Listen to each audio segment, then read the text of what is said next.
Olá, meus amigos e minhas amigas, vocês que nos ouvem pela Rádio Nova Aliança, Sintonia da Esperança, 103.3 FM, sejam todos muito bem-vindos e muito bem-vindas a mais um programa de Justiça e Paz.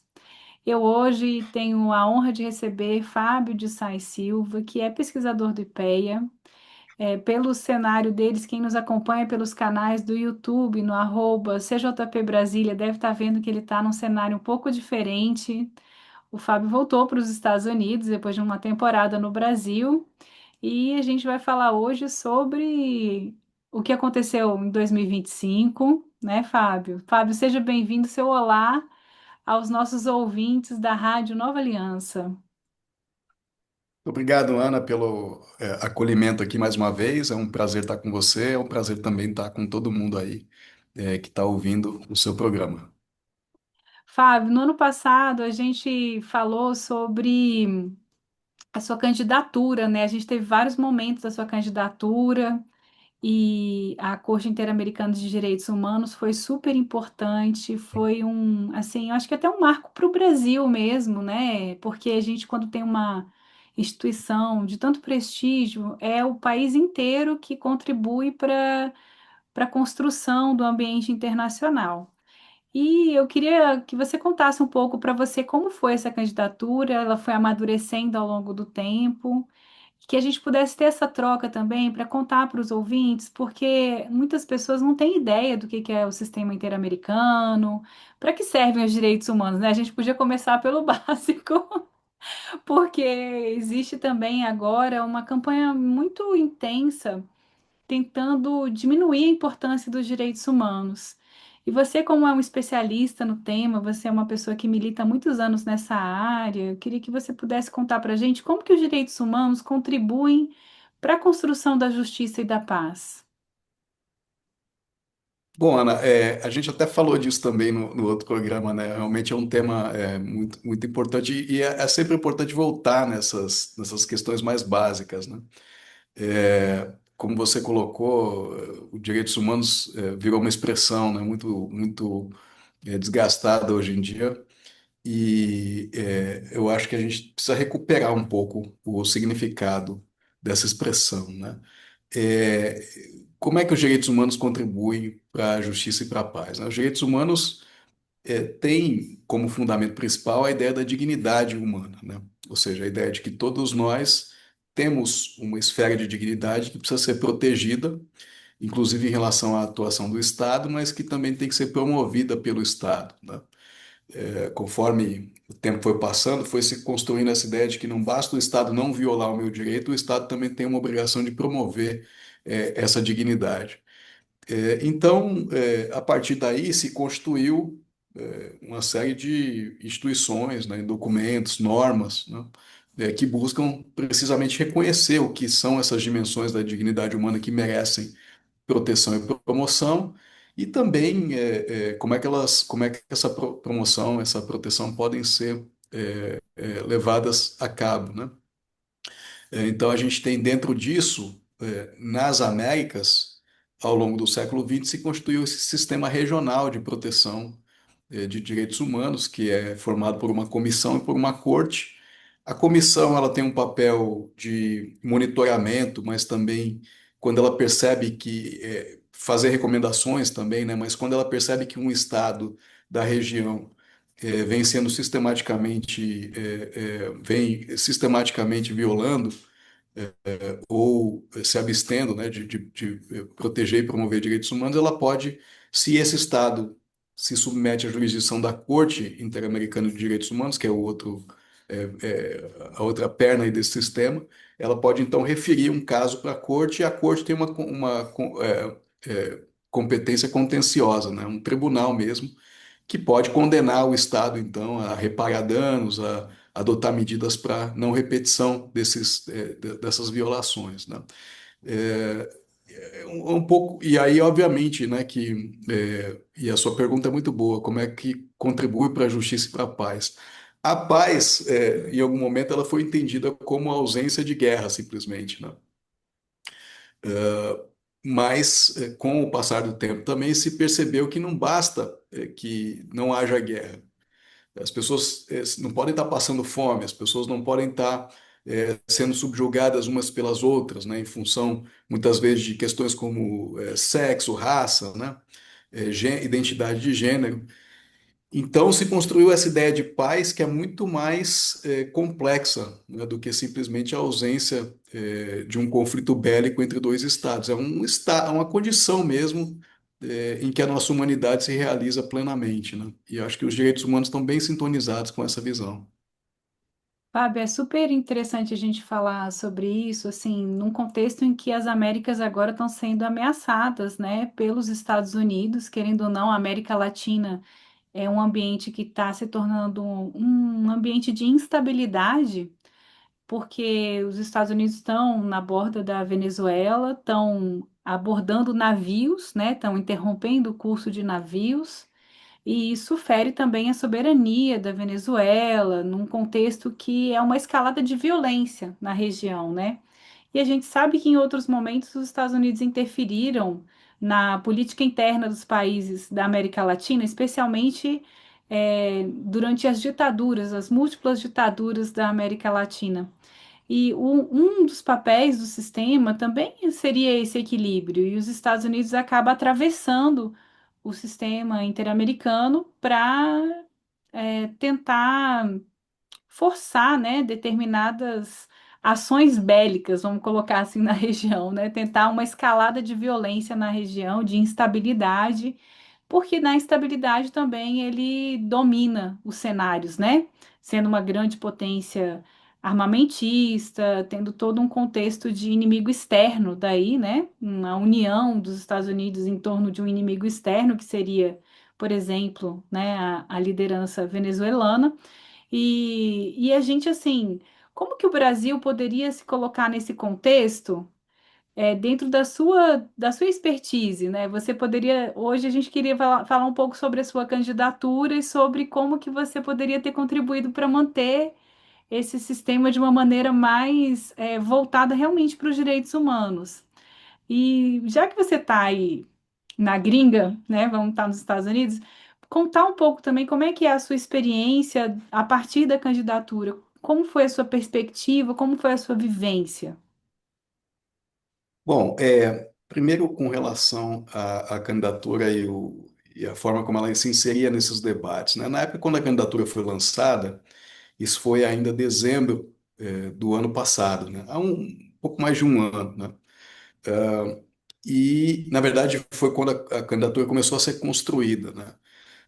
Naquela época, o Trump ainda não era o presidente dos Estados Unidos e essa filosofia que você bem colocou aí, Ana, que muita gente fala que é a reedição da doutrina Monroe, né? A ideia de que a América é para os americanos, a ideia de que os Estados Unidos têm que assegurar o seu domínio nesse nosso hemisfério, porque, né, esse é o quintal dos Estados Unidos. Isso não estava articulado da forma como veio a ser articulado nesse documento que os Estados Unidos recentemente lançou, a sua estratégia de segurança nacional, né?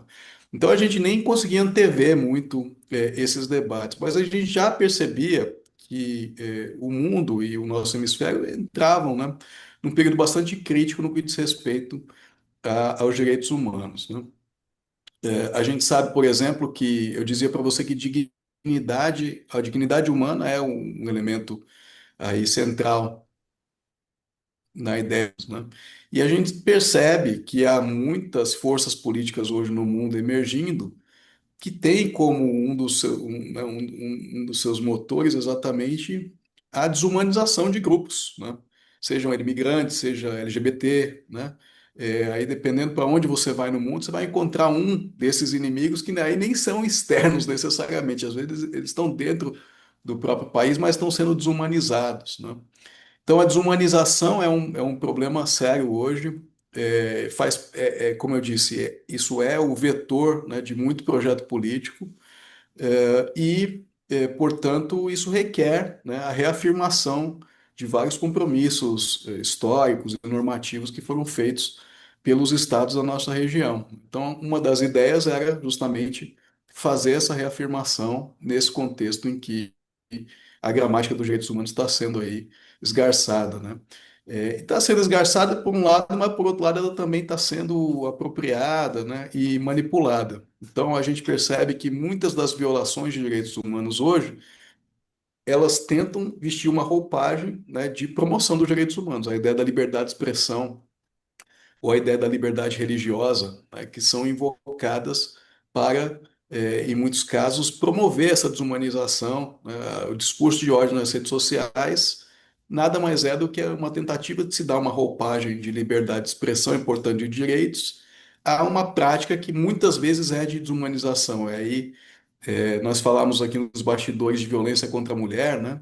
E as mulheres são um alvo especial hoje, né, na internet, nessa questão de violência de discurso, né?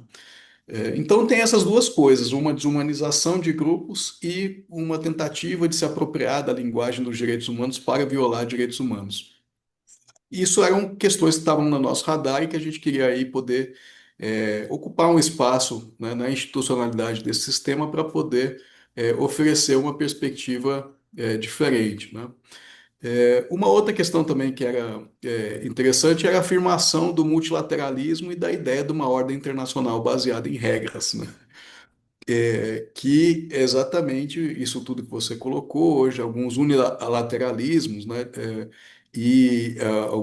Algumas operações aí que se colocam contra, né, a soberania de alguns estados, elas vão exatamente no sentido contrário, né? Então, era uma candidatura que trazia essas mensagens e o mais interessante é que são mensagens relativamente conservadoras, né? Ninguém estava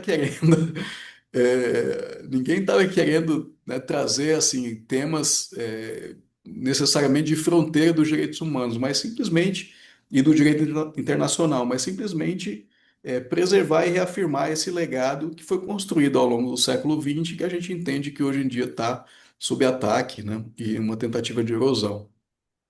Fábio, eu adoro ouvir você falar, assim, porque quando a gente fala, é muito difícil para as pessoas entenderem como que um discurso de direita, da extrema direita hoje, né? Porque a gente sabe que a gente tem uma direita histórica, como por exemplo, Fernando Henrique Cardoso, é um desses representantes da direita histórica, que era um cara que defendia os direitos humanos muito ativamente, né? Tanto que inseriu o Brasil em diversos fóruns de participação de direitos humanos. Mas o que a gente fala hoje é essa extrema-direita que defende que os direitos humanos são só para alguns humanos, né? Então, quem não é alinhado ideologicamente estaria fora desse rol. E aí você vê o surgimento, assim, até dos neofascismos, né? Que são ameaças concretas para o planeta inteiro, porque é importante a gente falar um pouco da historicidade, né? Os direitos humanos surgem na Segunda Guerra, depois da Segunda Guerra Mundial, para garantir que não acontecessem mais os horrores que foram vistos na Segunda Guerra Mundial, como extermínio de populações inteiras, de grupos inteiros, né? De judeus, de ciganos. Então, para trazer uma certa proteção às pessoas pelo que elas acreditam, pelo que elas, vamos dizer assim, vivem, né? Pelo que elas são. Não tem como mudar. A pessoa nasce judia, ela vai ser judia. Hoje você pode até depois falar, não, não quero ser judeu, mas o seu sobrenome vai dizer que você é judeu, né? E isso no contexto da Segunda Guerra era determinante para saber quem vivia e quem morria. Então, os direitos humanos surgem para proteger as etnias, os grupos, as diversidades, né? Pessoas homoafetivas também eram mandadas para campos de concentração. Então, tudo aquele que era diferente, que não se uniformizava naquele sistema, deveria ser eliminado na concepção dos fascistas e dos nazistas. E hoje a gente vê assim um discurso na internet que não carrega explicitamente essa mensagem, mas que na prática funciona dessa forma. E ele arrebanha as pessoas numa lógica que, assim, quando você olha num primeiro momento, ele está defendendo ordem, ele está defendendo que haja regramento, que as pessoas sigam determinadas regras. Mas quando você aprofunda, ele está indo contra as diversidades, ele está falando que o diferente não merece existir. E isso é tão importante porque agora em 26 a gente entra no ano eleitoral e continua sendo vendida essa ideia, por exemplo, de que aumentar a pena vai resolver a questão da criminalidade. É um debate raso sobre segurança pública, que tem um plano de fundo de direitos humanos. Eu queria saber, Fábio, quais são as suas expectativas para 2026 nessas complexidades, porque assim, as pessoas muitas vezes querem respostas simples para problemas complexos. Aí a gente tem que falar, olha, as respostas simples já foram tentadas. Essa uniformização e esse enlatado, né, se você der ordem, se você fizer isso, se você fizer aquilo, isso já foi tentado e não deu certo. Ser humano significa, né, estar nessa complexidade. Então, quais são suas expectativas para 2026 nesse contexto de acirramentos políticos e num cenário de intolerância, né? Um discurso de ódio, nessa apropriação dos direitos humanos? O que que é apropriação dos direitos humanos? É você usar essa suposta defesa dos direitos humanos, mas quando você vai colocar na prática, você está segregando as pessoas, você está dizendo que tem cidadãos de segunda classe, gente que não merece estar ali.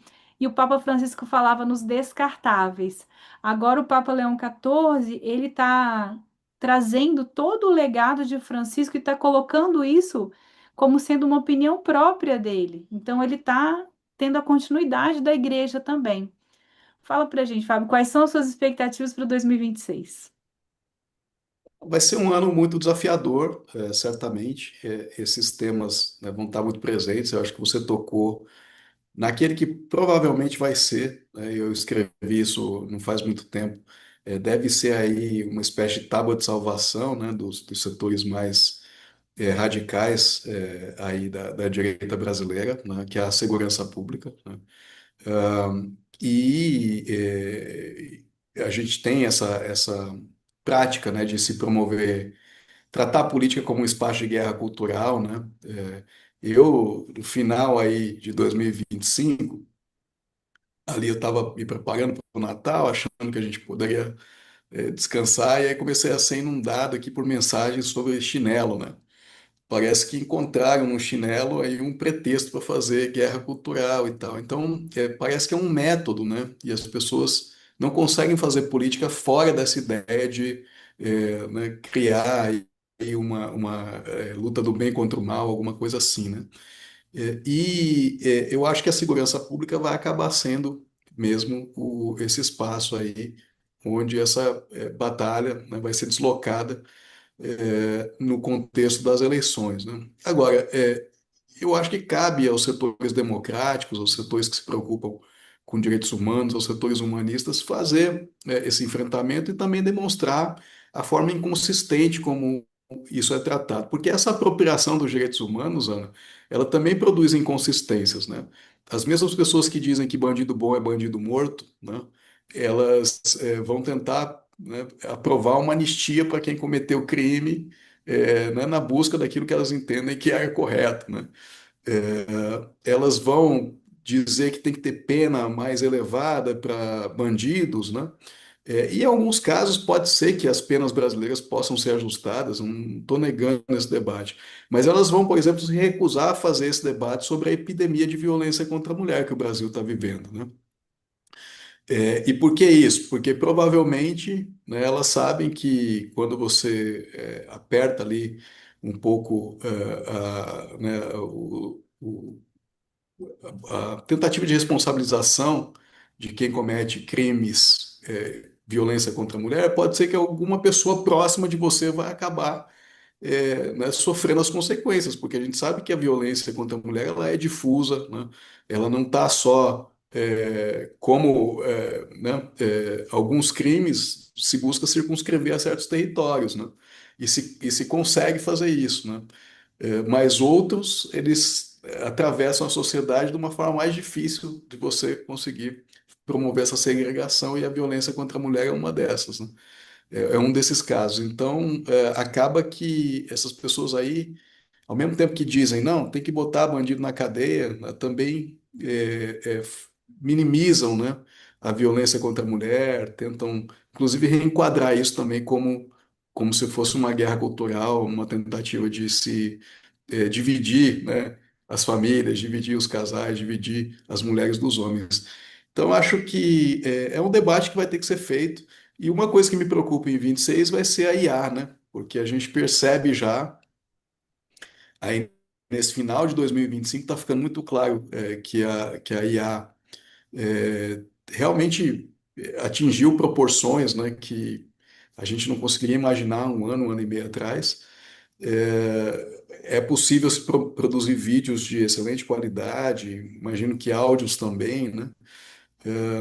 E a gente não tem uma regulação no Brasil sobre como tratar isso, né?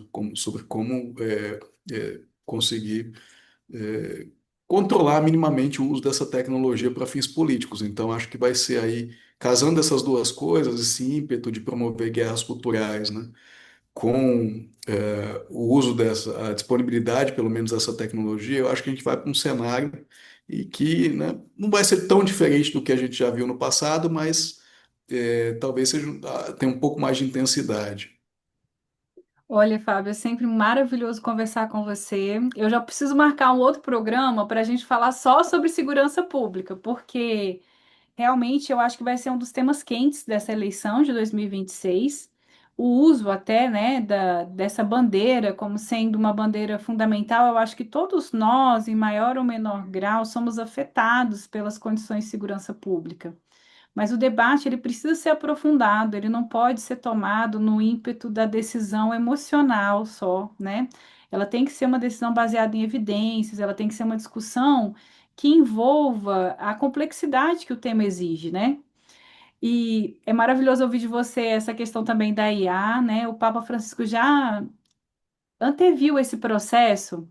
Em abril de 25, ele convocou vários especialistas para dialogar sobre a importância da inteligência artificial. E esse documento produzido pelos especialistas, que ele referenda, está disponível também para consulta. Vou colocar aqui na descrição do nosso vídeo. E eu queria agradecer mais uma vez esse bate-papo maravilhoso, essa entrevista incrível. Falei hoje com Fábio de Sá Silva, doutor Fábio de Sá Silva.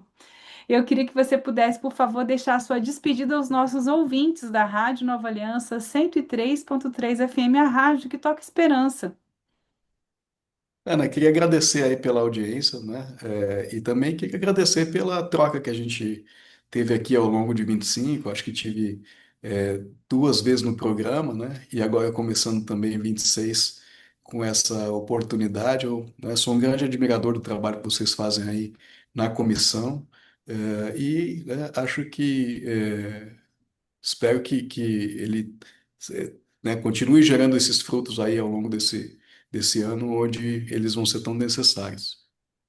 Olha, gente, hoje eu soube que o Fábio casou aqui na catedral, na nossa catedral de Brasília, Nossa Senhora Aparecida, que a gente, assim, depois ele vai ter que fazer um programa só contando essas experiências dele enquanto cristão também, né? Porque essa é uma rádio católica, a gente pode trocar essas experiências também, que podem servir de inspiração para outras pessoas escolherem esse caminho. Então, vamos dizer assim, é possível ser cristão e ser progressista? Sim, com certeza. Então, a gente poder aprofundar essa troca. Obrigada, Fábio, pela sua entrevista. Eu sou Ana Paula Inglês Barbalho e esse foi mais um programa de Justiça e Paz. Espero poder encontrá-los na próxima semana. Na sequência, vocês ficam com a nossa querida Simone Furquim, que traz um comentário semanal sobre o Evangelho, trazendo a palavra do Evangelho para o contexto da nossa vida diária. E logo imediatamente depois, o nosso querido cardeal Dom Paulo César, no seu programa semanal, vem abraçar a todos os ouvintes da Rádio Nova Aliança, trazendo uma mensagem de paz e esperança. Então, esse foi mais um programa de Justiça e Paz. Que todos tenham uma ótima semana. Fiquem com Deus. Um grande abraço. Olá, ouvintes. A leitura do Evangelho de hoje é João, capítulo 3, 22 a 30. O evangelista narra o ministério do batismo realizado tanto por João Batista quanto por Jesus. Os discípulos de João demonstram inquietação e questionam o valor e o sentido do ritual praticado por Jesus em relação àquele realizado pelo Batista. Diante dessa preocupação, João Batista recorda aos seus discípulos aquilo que já lhes havia ensinado, ou seja, Jesus é o Cristo, conforme foi anunciado no primeiro capítulo deste Evangelho. João deixa claro que sua missão não é ocupar o centro, mas ser o enviado, aquele que se alegra com a chegada do Messias. O evangelista recorre à simbologia matrimonial enraizada na tradição bíblica para expressar a relação entre Deus e o seu povo. Deus é o esposo e o povo de Israel é a noiva. Nesse contexto, João Batista se apresenta como o amigo do noivo, o profeta que anuncia sua chegada e se alegra com a sua presença. Ao afirmar, é necessário que ele cresça e eu diminua, João Batista reconhece seu papel como aquele que prepara o caminho para que as pessoas acolham o Messias. Ele é apenas o sinal que aponta para o caminho, que é o próprio Jesus, o Evangelho vivo. Em outra passagem, o próprio Jesus dirá: Eu sou o caminho, a verdade e a vida. Na compreensão da comunidade joanina, aqueles que antes seguiam João Batista são agora chamados a voltar-se para o Cristo e a constituir uma comunidade centrada nele. Essa atitude de João Batista lança luz sobre todas as instituições religiosas cristãs de hoje. Elas são chamadas a ser como setas ou sinais que indicam o caminho da verdade e da vida, e não a ocupar o lugar do próprio Cristo. João não quis ser grande nem se colocar como o caminho. Ele tinha plena consciência de sua importância no plano de salvação de Deus. Da mesma forma, todos os que trabalham na evangelização são convidados a reconhecer que precisam diminuir em protagonismo para que Cristo apareça e cresça na vida das pessoas. Que nossa igreja continue a iluminar o caminho a partir de sua missão de evangelizar e servir, para que os fiéis possam reconhecê-lo, segui-lo e trilhar sempre esse caminho que é o Cristo. Amém.